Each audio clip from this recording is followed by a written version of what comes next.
Operation ಸಿಂಧೂರ ರಕ್ತದ ತಿಲಕದ ಮೂಲಕ ನಿಮ್ಮ ಶವಪೆಟ್ಟಿಗೆಯ ಕೊನೆಯ ಮೊಳೆಯನ್ನ ಜಡಿತೇವೆ ಅನ್ನುವಂತ ಒಂದು ಹುಂಕಾರವನ್ನ ಭಾರತ ಸರ್ಕಾರ ಮಾಡಿದೆ.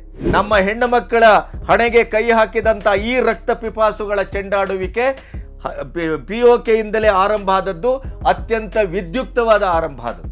ಒಂದು ವೇಳೆ ಭಾರತ ನಮ್ಮ ಮೇಲೆ ದಾಳಿ ಮಾಡಿದ್ರೆ ನಾವು ಬದುಕ್ತೇವ ಬಿಡ್ತೇವ ಗೊತ್ತಿಲ್ಲ, ಆದರೆ ಇಡೀ ಪ್ರಪಂಚವನ್ನ ಉಡಿಸ್ ಮಾಡ್ತೇವೆ, ಭಾರತವನ್ನ ಸಂಪೂರ್ಣವಾಗಿ ನಾವು ಕೊಂದು ಹಾಕ್ತೇವೆ ಅಂತ ಹೇಳಿದ್ನಲ್ಲ, ಇದಕ್ಕೇನು ಉತ್ತರ ಕೊಡ್ತಾರೆ ಈಗ? ಭಾರತದ ಇಡೀಯದಾದ ನಾರಿಯ ಒಂದು ಹಣೆಗೆ ಮತ್ತು ಕುತ್ತಿಗೆಗೆ ಕೈ ಹಾಕಿದ್ರೆ ಏನಾಗತ್ತೆ ಅನ್ನೋದಕ್ಕೆ ಒಂದು ಸ್ಯಾಂಪಲ್ಲು ಇಷ್ಟು ಪ್ರಬಲವಾಗಿದೆ ಅಂತಾದ್ರೆ ಇಡೀ ಯುದ್ಧ ನಡೆದ್ರೆ ಪಾಕಿಸ್ತಾನದ ಕಥೆ ಏನಾಗಬಹುದು ಲೆಕ್ಕ ಹಾಕಿ.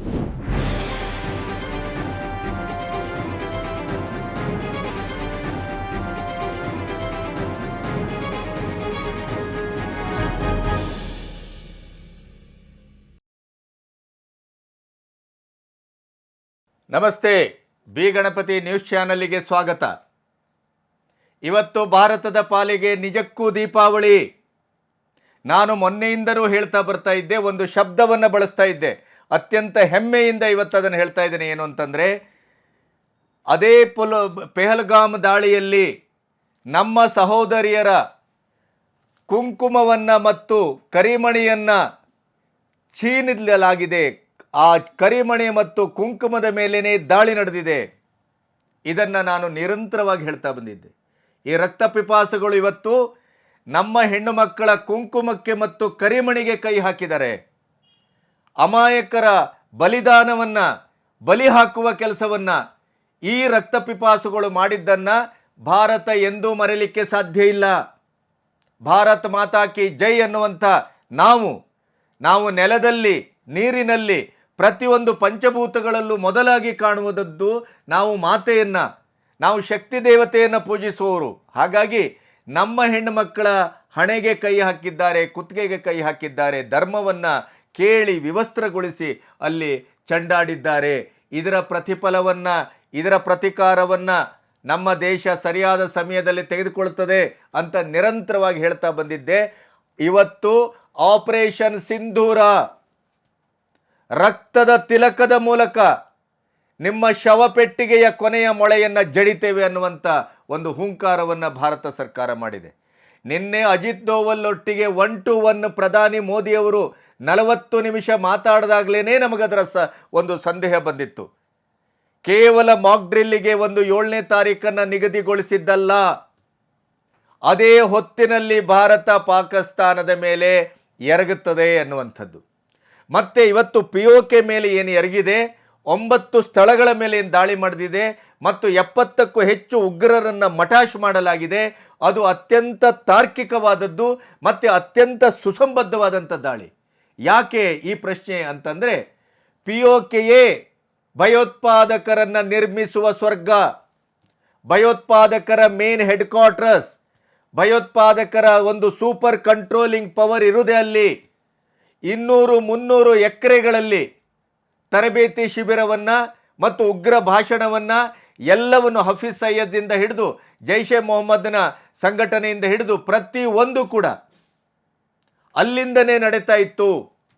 ಅದನ್ನೇ ಟಾರ್ಗೆಟ್ ಮಾಡಿ ಮಧ್ಯರಾತ್ರಿ ಆಪರೇಷನ್ ಸಿಂಧೂರ ಇಡೀಯದಾಗಿ ಪಾಕಿಸ್ತಾನ ತತ್ತರಿಸಿ ಹೋಗಿದೆ. ಇಡೀಯದಾಗಿ ಪಾಕಿಸ್ತಾನದ ಭಯೋತ್ಪಾದಕತೆಯ ಆ ಅಡುಗುದಾಣ ಛಿದ್ರಗೊಂಡಿದೆ. ಅಲ್ಲಿ ಆ ಬೀಳ್ತಾ ಇರುವ ಬಾಂಬನ್ನು, ಕ್ಷಿಪಣಿಗಳ ದಾಳಿಯನ್ನು ನೋಡಿ ಅಲ್ಲಾಹು ಅಕ್ಬರ್ ಅಂತೇಳಿ ಅಲ್ಲಿ ಬೀದಿಗಳಲ್ಲಿ ಜನ ಓಡಾಡ್ತಾ ಇರೋದನ್ನು ಗಮನಿಸ್ತಾ ಇದ್ದೇವೆ. ಇಲ್ಲಿ ಈ ದುಷ್ಕರ್ಮಿಗಳು ಗುಂಡು ಹಾಕಿದಾಗ ಇದೇ ಪಾಕಿಸ್ತಾನದ ಪ್ರಿಯರು ನಮ್ಮ ಕಾಶ್ಮೀರದಲ್ಲಿದ್ದಂಥ, ಭಾರತದ ನೆಲದಲ್ಲಿದ್ದಂಥವರು ಅಲ್ಲಾಹು ಅಕ್ಬರ್ ಅಂತ ಹೇಳಿದ್ದನ್ನು ನಾವು ವಿಡಿಯೋವನ್ನು ನೋಡಿದ್ದೇವೆ. ಅದೇ ರೀತಿಯಲ್ಲಿ ಭಾರತ ಏನು ಮಾಡುತ್ತೆ, ಭಾರತ ಏನೋ ಬಹಳ ತಯಾರಿ ಮಾಡುತ್ತೆ, ಬಹಳ ನಿಧಾನವಾಗಿದೆ. ಅದರ ಮಧ್ಯೆ ನಮ್ಮ ಖರ್ಗೆ ಅವರು ಎಂಥ ಒಂದು ಅಮಾನುಷವಾದಂಥ ನಾಲಿಗೆಗೆಟ್ಟ ಹೇಳಿಕೆಯನ್ನು ನೀಡಿದರು ನಿನ್ನೆ. ಇವತ್ತು ನೋಡಬೇಕು ನೀವು ಅದನ್ನು. ಭಾರತ ಮನಸ್ಸು ಮಾಡಿದ್ರೆ ಏನು ಮಾಡುತ್ತೆ? ಪ್ರತಿಪಕ್ಷ ಪಾಕಿಸ್ತಾನದ ಪರವಾಗಿ ಜಾಗಟೆ ಹೊಡೆದರೂ ಕೂಡ ನಾವು ಮಾಡುವ ಕೆಲಸವನ್ನು ನಾವು ಮಾಡ್ತೇವೆ ಅನ್ನುವಂಥ ಒಂದು ಖಚಿತತೆಯನ್ನು ಭಾರತ ಇವತ್ತು ತೋರಿಸ್ಕೊಟ್ಟಿದೆ. ಭಾರತಕ್ಕೆ ನಿಜವಾದ ದೀಪಾವಳಿ. ಭಾರತದ ಮಹಿಳೆಯರಿಗೆ ಇವತ್ತು ಸ್ವಾಭಿಮಾನದ ದಿನ. ತನ್ನ ಅತ್ಯಂತ ಪ್ರೀತಿಯ ಗಂಡಂದಿರನ್ನ, ಬದುಕನ್ನು ತನ್ನ ಕುಂಕುಮವನ್ನು ಕರಿಮಣಿಯನ್ನು ಕಳ್ಕೊಂಡಂಥ ಆ ಅಮಾಯಕರು, ಆ ಒಂದು ಸಂತ್ರಸ್ತರು, ಆ ದುಃಖಿತರ ಕುಟುಂಬಕ್ಕೆ ಇವತ್ತು ಒಂದು ಕನಿಷ್ಠ ಮಟ್ಟದ ಸಾಂತ್ವನ ಸಿಕ್ಕಿದೆ ಅಂತ ನಾನು ಭಾವಿಸ್ತೇನೆ. 9 ಕಡೆ ದಾಳಿಯಾಗಿದೆ. ಮತ್ತೆ POKಯನ್ನೇ ಯಾಕೆ ಟಾರ್ಗೆಟ್ ಮಾಡಬೇಕು ಅಂತಂದರೆ, POKಯಲ್ಲೇ ಅದು 2008 ಇರ್ಬೋದು, 26/11 ಇರ್ಬೋದು, ನಮ್ಮ ಸಂಸತ್ತಿಗೆ ಮೇಲೆ ನಡೆದಂಥ ದಾಳಿ ಇರ್ಬೋದು, ಪ್ರತಿಯೊಂದು ದಾಳಿಯನ್ನು ರೂಪಿಸಿದ್ದು, ಕಂಟ್ರೋಲ್ ಮಾಡಿದ್ದು, ಅದರ ತಯಾರು ಮಾಡಿದ್ದು ಎಲ್ಲ ಭಯೋತ್ಪಾದಕರ ಫ್ಯಾಕ್ಟ್ರಿಗಳಿರೋದು POKಯಲ್ಲೇ. POKಯನ್ನೇ ಟಾರ್ಗೆಟ್ ಮಾಡಬೇಕಾಗಿತ್ತು, POKಯಿಂದಲೇ ಆರಂಭ ಆಗಬೇಕಾಗಿತ್ತು. ನಮ್ಮ ಹೆಣ್ಣು ಮಕ್ಕಳ ಹಣೆಗೆ ಕೈ ಹಾಕಿದಂಥ ಈ ರಕ್ತ ಪಿಪಾಸುಗಳ ಚೆಂಡಾಡುವಿಕೆ POKಯಿಂದಲೇ ಆರಂಭ ಆದದ್ದು, ಅತ್ಯಂತ ವಿದ್ಯುಕ್ತವಾದ ಆರಂಭ ಅದು. ಇದೇ ಸುಬ್ರಹ್ಮಣ್ಯ ಸ್ವಾಮಿ ಅಂತವ್ರು ಹೇಳ್ತಾ ಇದ್ರು, ಭಾರತದ ಪಾಲಿ ಯಾರಿದ್ದಾರೆ ಅಂದರೆ ಪಕ್ಷದ ಒಳಗಡೆನೇ ಇರುವಂಥ ದೇಶದ್ರೋಹಿಗಳು, ಆಮೇಲೆ ದೇಶದ ಒಳಗಡೆ ಇರುವಂಥ ದೇಶದ್ರೋಹಿಗಳು. ಇದೇ ನಮ್ಮ ಖರ್ಗೆ ಅವ್ರು ನಿನ್ನೆ ಹೇಳ್ತಾ ಇದ್ರು, ಜಾರ್ಖಂಡ್ನಲ್ಲಿ 3 ದಿನ ಮೊದಲೇ ಗೊತ್ತಿತ್ತು, ತನ್ನ ಬಚಾವ್ ಮಾಡಿಕೊಂಡ್ರು, ಜನರನ್ನು ಬಲಿ ಹಾಕಿದ್ರು. ಎಂಥ ನೀಚ ನಾಲಿಗೆ ಅಂತ ಕೇಳ್ತೇನೆ ನಾನು. ಯಾವ ಪ್ರಧಾನಿ ಆದರೂ ತನ್ನ ಜನಗಳ ಮಾರಣ ಹೋಮಕ್ಕೆ ಕಾರಣ ಆಗಿ ತಾನು ಸುರಕ್ಷಿತವಾಗಿ ಉಳಿತಾರ?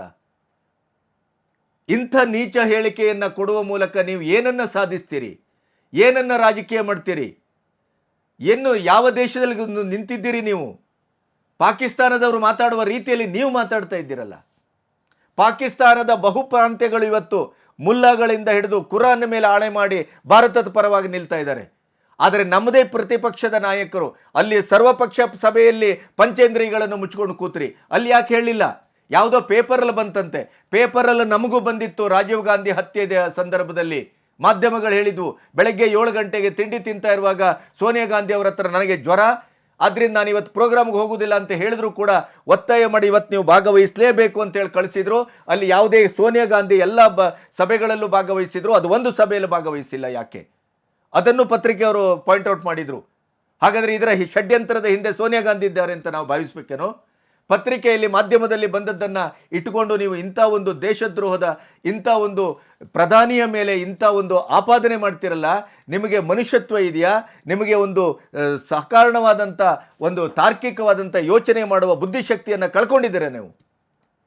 ಇಂಥ ಸಂದರ್ಭದಲ್ಲಿ ಯಾರೊಟ್ಟಿಗೆ ನಿಲ್ಲಬೇಕು ಅನ್ನುವಂಥ ಒಂದು ಕನಿಷ್ಠ ಪ್ರಜ್ಞೆ ಇಲ್ಲ ನಿಮ್ಮ ಕರ್ನಾಟಕದಲ್ಲಿ. ಅಲ್ಲಿ ಇಲ್ಲಿ ಎಲ್ಲರೂ ವ್ಯಂಗ್ಯ ಮಾಡ್ತಾ ಇದ್ದಾರೆ, ರಫೇಲನ್ನು, ಇದನ್ನು ಅದನ್ನು, ಲಿಂಬು ಮತ್ತು ಮೆಣಸು ಅಂತ.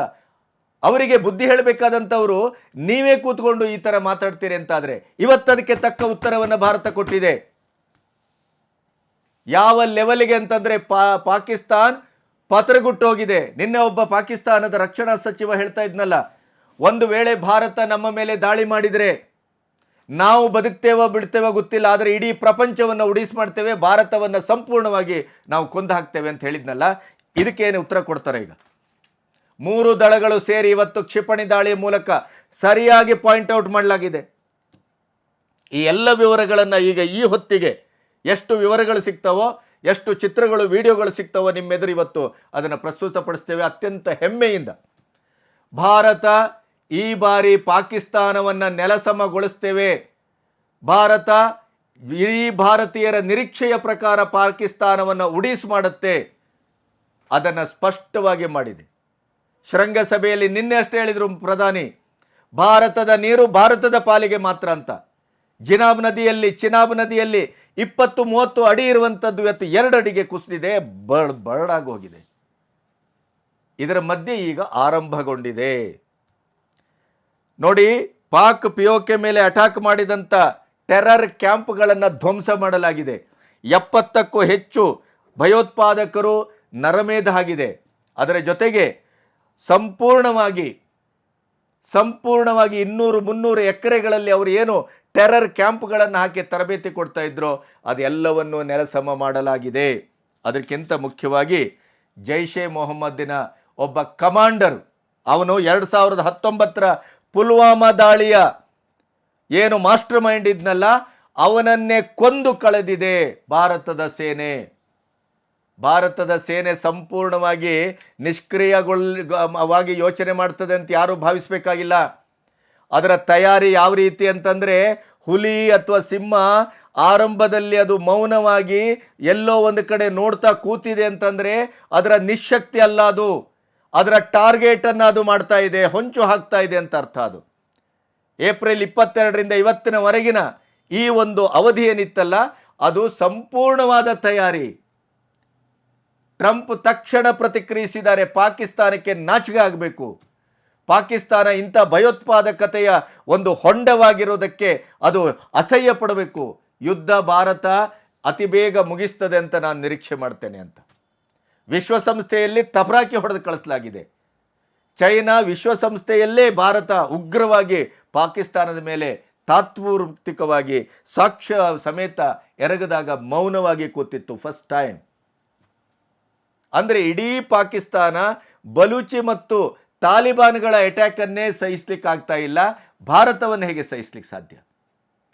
ಆಪರೇಷನ್ ಸಿಂಧೂರ ನೋಡಿ, ಭಾರತದ ಸೂಕ್ಷ್ಮತೆ, ಮೋದಿಯವರ ಆಲೋಚನೆ.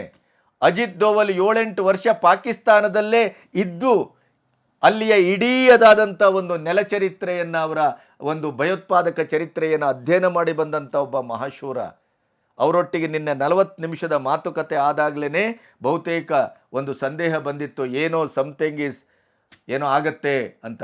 ಆದರೆ ಮಧ್ಯರಾತ್ರಿ ಈ ಉಗ್ರರ ಸಂಹಾರದ ಕೆಲಸ ಎಷ್ಟು ಅದ್ಭುತವಾಗಿ ನಡೆದಿದೆ ಅಂತಂದರೆ, ಭಾರತ ಮನಸ್ಸು ಮಾಡಿದರೆ ಏನು ಮಾಡುತ್ತೆ ಅನ್ನೋದನ್ನು ಸಂಪೂರ್ಣವಾಗಿ ತೆರೆದಿಟ್ಟಿದೆ.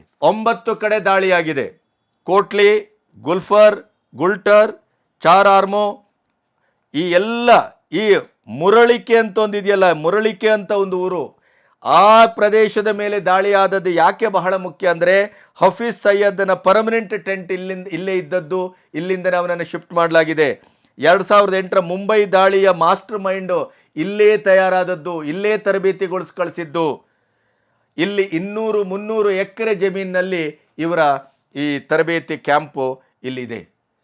ಲಷ್ಕರ್ ಕಮಾಂಡರ್ ಫಿನಿಶ್, ಜೈಷ್ ಎ ಮೊಹಮ್ಮದ್ನ ಕಮಾಂಡರ್ ಕೂಡ ಫಿನಿಶ್ ಆಗಿದ್ದಾನೆ ಅಂತ ನ್ಯೂಸ್ ಬರ್ತಾ ಇದೆ, ಆದರೆ ಅದು ಇನ್ನೂ ಕನ್ಫರ್ಮ್ ಆಗಿಲ್ಲ.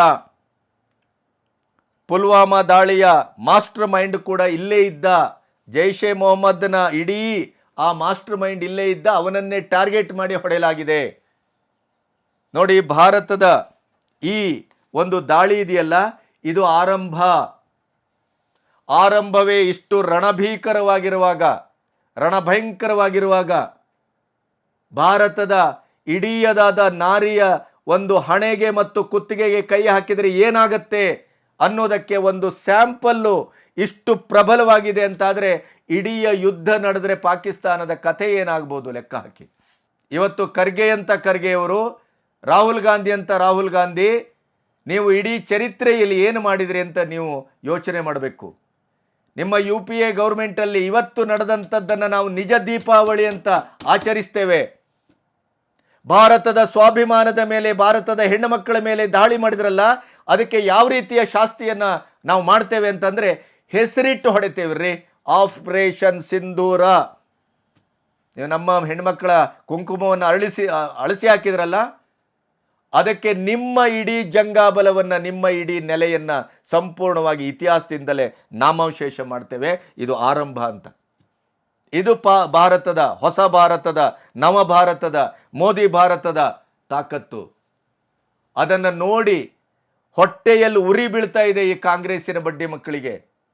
ಖರ್ಗೆ ಅಂತವ್ರು ಇಷ್ಟು ಅನುಭವಿ ರಾಜಕಾರಣಿ, ಸುದೀರ್ಘವಾದ ರಾಜಕಾರಣವನ್ನು ಮಾಡಿದವರು, ಮೇಲ್ಮಲೆಯಲ್ಲಿ ಅದರ ಮುಖ್ಯಸ್ಥರಾಗಿದ್ದಂಥವರು, AICC ಅಧ್ಯಕ್ಷರಾಗಿದ್ದಂಥವರು, ಇಂಥವರ ಬಾಯಲ್ಲಿ ಇಂಥ ವಯಸ್ಸಲ್ಲಿ ನಿನ್ನೆ ಪ್ರಧಾನಿಯ ಮೇಲೆ ಆ 26 ಜನರ ಕೊಲೆಯ ಆರೋಪವನ್ನು ಪ್ರಧಾನಿಯ ಮೇಲೆ ಹೊರಿಸುವಂಥ ದುಸ್ಸಾಹಸವನ್ನು ಮಾಡಿದ್ರಿ.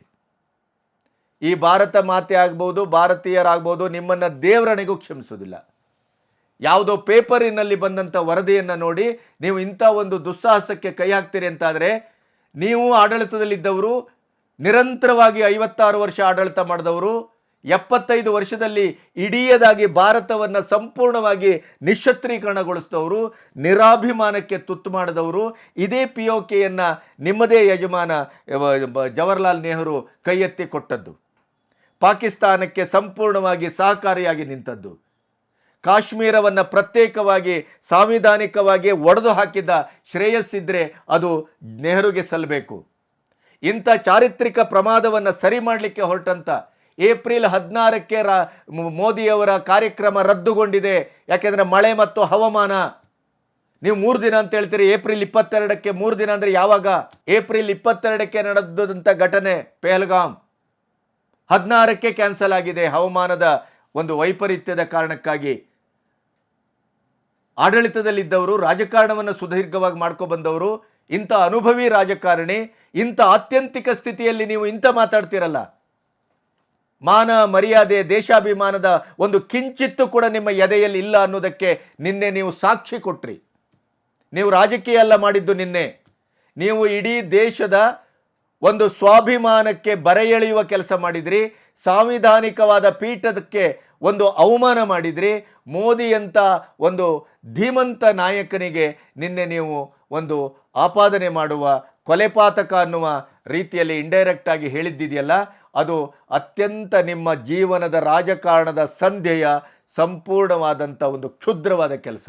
ಈ ತಪ್ಪು, ಈ ಪಾಪ ನಿಮ್ಮನ್ನು ಅಡರದೆ ಬಿಡುವುದಿಲ್ಲ. ನೆನಪಿಡಿ, ರಾಜಕೀಯವನ್ನು ಶವದ ಮೇಲೆ ರಾಜಕೀಯ ಮಾಡ್ತಾ ಇದ್ದೀರಿ ನೀವು. ಭಯೋತ್ಪಾದಕರಿಗೆ ಇಂಡೈರೆಕ್ಟ್ ಆಗಿ ನೀವು ಸಂಪೂರ್ಣವಾಗಿ ಬೆಂಬಲವನ್ನು ಸೂಚಿಸ್ತಾ ಇದ್ದೀರಿ. ಅದು 100ಕ್ಕೆ 100 ಇಲ್ಲಿ ಗೋಚರಿಸ್ತಾ ಇದೆ ನಿಮ್ಮ ಮಾತಿನಿಂದ. ಆದರೆ ಭಾರತ ಮಾತೆಗೆ, ಭಾರತದ ನೆಲಕ್ಕೆ ತನ್ನದೇ ಆದಂಥ ಒಂದು ಗುಣಧರ್ಮ ಇದೆ ರೀ. ನೀವು ನಿನ್ನೆ ಯಾವ ಮಾತನಾಡಿದ್ರೋ ಅದೇ ದಿನ ರಾತ್ರಿ ಭಾರತ ಏನು, ಭಾರತದ ಸಾರ್ವಭೌಮತೆ ಏನು, ಭಾರತ ಮನಸ್ಸು ಮಾಡಿದರೆ ಏನು ಮಾಡುತ್ತೆ, ಟಾರ್ಗೆಟ್ ಓರಿಯೆಂಟೆಡ್ ಆಗಿ ದಾಳಿ ಮಾಡಿದೆ. ಎಲ್ಲಿಂದ ಭಾರತಕ್ಕೆ ತರಬೇತಿ ತಗೊಂಡು ಬರ್ತಾ ಇದ್ರೋ, ಎಲ್ಲಿಂದ ಭಾರತವನ್ನು ಕಂಟ್ರೋಲ್ ಮಾಡ್ತಾ ಇಡೋ ISI ಮತ್ತು ಪಾಕಿಸ್ತಾನದ ಸೇನೆ, ಅದೇ POKಯನ್ನು ನಾವು ಟಾರ್ಗೆಟ್ ಮಾಡಿದ್ದೇವೆ. POKಯನ್ನು ವಶಪಡಿಸ್ಕೊಳ್ತೇವೆ. POKಯನ್ನು ಸಂಪೂರ್ಣವಾಗಿ ನಾವು ಇವತ್ತು ನಿರ್ನಾಮ ಮಾಡ್ತೇವೆ, ನಿಮ್ಮ ಟೆರರ್ ಫ್ಯಾಕ್ಟ್ರಿಯನ್ನು ಅನ್ನೋದನ್ನು ಸೂಚನಾತ್ಮಕವಾಗಿ ನಿನ್ನೆ ಭಾರತ ತೋರಿಸ್ಕೊಟ್ಟಿದೆ. ಅದ್ಭುತವಾದ ಕಾರ್ಯಾಚರಣೆ, ಅನನ್ಯವಾದ ಕಾರ್ಯಾಚರಣೆ. 26 ಜೀವಗಳೇನು ಆ ರಕ್ತ ಪಿಪಾಸುಗಳ ಒಂದು ಚೆಂಡಾಡುವಿಕೆಗೆ ಬಲಿಯಾಯ್ತಲ್ಲ, ಆ ಆತ್ಮಕ್ಕೆ ಶಾಂತಿ ಸಿಗುವಂಥ ಅತ್ಯಂತ ಒಂದು ಅದ್ಭುತವಾದಂಥ ಕಾರ್ಯಾಚರಣೆ. ಈ ಕಾರ್ಯಾಚರಣೆಯಿಂದ ಇವತ್ತು ಇಡೀ ವಿಶ್ವ ಭಾರತದ ತಾಕತ್ತೇನು ಅನ್ನೋದನ್ನು ಅರ್ಥ ಮಾಡ್ಕೊಂಡಿದೆ. ಅಷ್ಟೇ ಅಲ್ಲ, ಈ ಪಾಕಿಸ್ತಾನದಂಥ ಪುಟಗೋಸಿಗಳಿಗೆ, ಭಿಕ್ಷಾಪಾತ್ರೆ ಹಿಡ್ಕೊಂಡವರಿಗೆ ಒಂದೇ ಒಂದು ವಾರ ನೀರು ನಿಲ್ಲಿಸಿದ್ದು 70,000 ಕೋಟಿ ಪಾಕಿಸ್ತಾನ ಕಳ್ಕೊಂಡಿದೆ. ಭಿಕ್ಷಾಪಾತ್ರೆ ಹಿಡ್ಕೊಂಡು ಕೂತಿದೆ.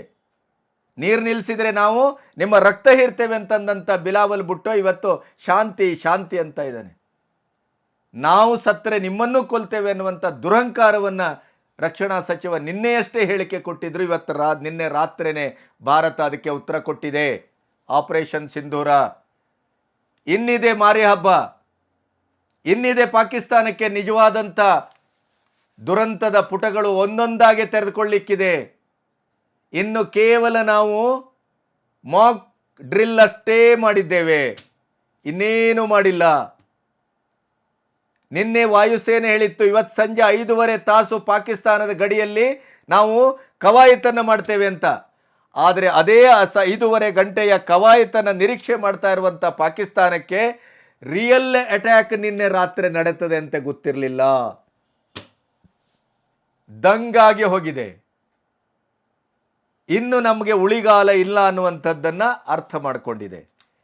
ಈ ದೇಶದೊಳಗೆ ಇರುವಂಥ ದೇಶದ್ರೋಹಿಗಳಿಗೂ, ದೇಶದಲ್ಲಿ ಇದ್ದು ಅಧಿಕಾರದ ರಾಜಕಾರಣ, ತುಷ್ಟೀಕರಣದ ರಾಜಕಾರಣದಲ್ಲೇ ತಮ್ಮ ಜೀವಮಾನವನ್ನೆಲ್ಲ ಕಳೆತಾ ಇರುವಂಥ ದೇಶದ ದರಿದ್ರರಿಗಳಿಗೂ ಏಕಕಾಲದಲ್ಲಿ ಭಾರತ ಸರ್ಕಾರ ಉತ್ತರ ಕೊಟ್ಟಿದೆ. ಅತ್ಯಂತ ಕ್ಷಿಪ್ರವಾದಂಥ ಕಾರ್ಯಾಚರಣೆ, ಅತ್ಯಂತ ವ್ಯವಸ್ಥಿತವಾದಂಥ ಕಾರ್ಯಾಚರಣೆ. ಇಡೀ ದೇಶವೇ ಸ್ವಾಭಿಮಾನದಿಂದ ಇವತ್ತು ಮನೆಗಳಲ್ಲಿ ದೀಪ ಹಚ್ಚುವ ಕಾರ್ಯಾಚರಣೆ.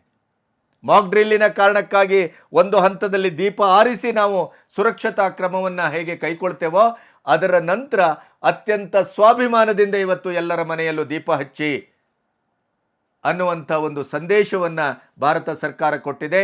ಆಪರೇಷನ್ ಸಿಂಧೂರ ನಿಜವಾಗಿಯೂ ಎಲ್ಲಿ ಟಾರ್ಗೆಟ್ ಮಾಡಬೇಕಾಗಿತ್ತೋ ಅಲ್ಲಿಗೆ ಟಾರ್ಗೆಟ್ ಮಾಡಿ ಶುಭಾರಂಭವನ್ನು ಮಾಡಿದೆ ಭಾರತ. ಇನ್ನು ಮುಂದೆ ಇದೆ ಸಂಪೂರ್ಣ ದೀಪಾವಳಿ, ನಿತ್ಯ ದೀಪಾವಳಿ. ರಾಜನಾಥ್ ಸಿಂಗ್ ಹೇಳಿದ್ರಲ್ಲ, ನಿಮ್ಮ ನಿರೀಕ್ಷೆಯ ಪ್ರಕಾರನೇ ಹೊಡೆತೇವೆ. ಯಾರು ಭಯೋತ್ಪಾದಕರು ನುಸುಳಿದಾರೋ ಅವರನ್ನ ಮತ್ತು ಭಯೋತ್ಪಾದಕರನ್ನ ಯಾರು ಪ್ರಾಯೋಜಿಸ್ತಾ ಇದ್ದಾರೋ ಆ ನೆಲವನ್ನು ಸಂಪೂರ್ಣವಾಗಿ ನೆಲಸಮ ಮಾಡ್ತೇವೆ ಅಂತ ಮೋದಿ ಅವರು ಹೇಳಿದ್ರಲ್ಲ, ಅದರ ಕಾರ್ಯಾಚರಣೆ ಆರಂಭವಾಗಿದೆ. ಜೈ ಭಾರತ ಮಾತಾ ಕಿ ಜೈ ಅನ್ನುವಂಥ ಒಂದು ಉದ್ಘೋಷ ಇಡೀ ದೇಶದಲ್ಲಿ ಮೊಳಗಿದೆ. ಆ ಸಂತ್ರಸ್ತ ತಾಯಂದಿರಿಗೆ, ಆ ಸಂತ್ರಸ್ತ ಸಹೋದರಿಯರಿಗೆ ಅವರ ಮಾನವನ್ನು ಕಳೆದದ್ದಕ್ಕೆ, ಅವರ ಸಿಂಧೂರವನ್ನು ಅಳಿಸಿದ್ದಕ್ಕೆ, ಅವರ ಕರಿಮಣೆಯನ್ನು ಕೈ ಹಾಕಿದ್ದಕ್ಕೆ ಇವತ್ತು ಭಾರತ ತಕ್ಕ ಉತ್ತರವನ್ನು ಕೊಟ್ಟಿದೆ. ಈ ದೇಶದ ಪ್ರತಿ ಪ್ರಜೆಯ ಸ್ವಾಭಿಮಾನವನ್ನು ನಾವು ಯಾವ ಮಟ್ಟದಲ್ಲಿ ಕಾಪಾಡ್ತೇವೆ ಅನ್ನೋದಕ್ಕೆ ಒಂದು ಜೀವಂತ ನಿದರ್ಶನ ಆಪರೇಷನ್ ಸಿಂಧೂರ. ನಮಸ್ತೆ.